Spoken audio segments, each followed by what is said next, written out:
Well, Sylvia Pankhurst was one of the leading suffragettes in the campaign to win women the right to vote at the beginning of the 20th century.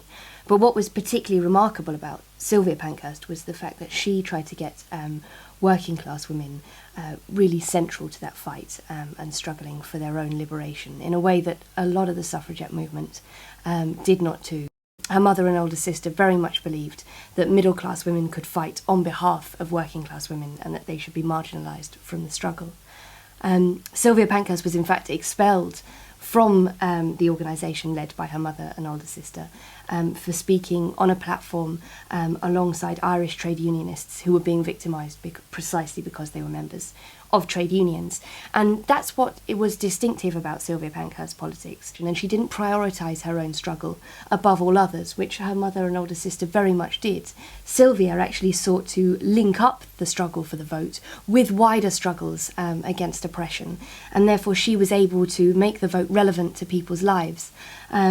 So when she built her own organisation in the East End of London, which consisted of working class women, working class activists who wanted to join that struggle, the way that they reached out and persuaded other women to join was to make the vote relevant to their lives and all the things that they wanted to campaign against. So they made the vote relevant to women who wanted to bring down the extortionate cost of rent, women who wanted to fight for better housing conditions, women who wanted to challenge the fact that women could just be sexually harassed at work and nothing would happen to them. All of these things were the other issues that they brought into and invested in that struggle for the vote and made relevant to people's lives. And I think that's a very, very important message for campaigners today.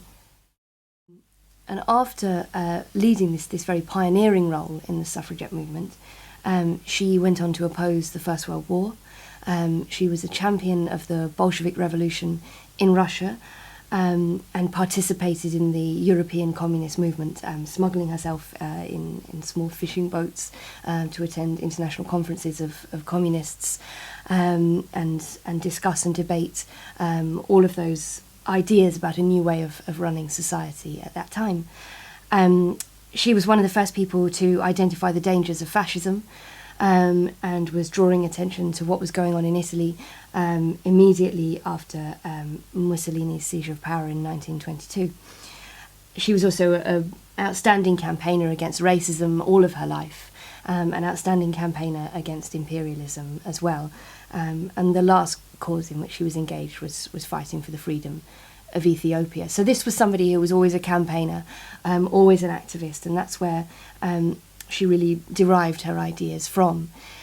And I think that's why I felt it was so important to write this book today. I wrote this book for the activists in today's social movements. I feel really in the last 10 years or so, we've seen the rise of huge mass movements, huge social movements against war, now the beginning of movements against austerity.